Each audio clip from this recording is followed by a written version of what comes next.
before. But, Miss Ube, ano ang Totoo yung nakikita niyong saya. Totoo yun. Hindi yun for the sake of ma-video lang. Ang saya-saya namin the whole time that we were taping it, di ba? Kami masaya. Ewan ko sa'yo. Happy naman ako.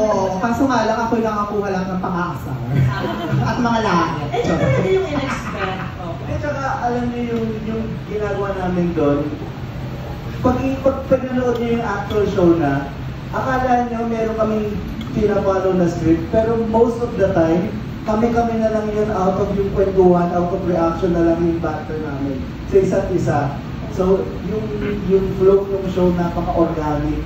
Walang script na, yung biruan namin doon, halos magkasakit na kami. Totoo, pero nagtatawa naman, nag-enjoy kami. may nagbato ba ng mga stones and boulders sa isa't isa? Merong mga challenges. Merong mga challenges na ginawa ang si Haring Takeshi para sa mga local representatives niya.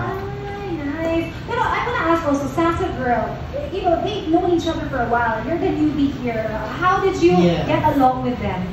Ay, fairness naman talaga, sobrang welcoming sa akin ng mga mga co-host ko. And sobrang nilook up ko talaga itong mga to, no? So, talaga... Gano'n ka up? Oo. Binayaran ako para makipagplastikan dito. Nasa pa rin ako. Nasanay na ako, tapos nagkaroon tayo ng gap. So ngayon, nakita na naman kita, another adjustment talaga. In fairness. Una nag-a-adjust ako, ba't ka naka-boots? Hindi ka naman nakapag-shave.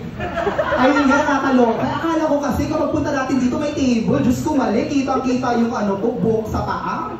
Sa binte. Nakakalit tapat, binoots mo kami. Bakit? Kaya nga, oo, di ba? Sabi raw kasi sa kanya kailangan may silver. Reflector to mamaya, no? Duty kasi ako, MMDA.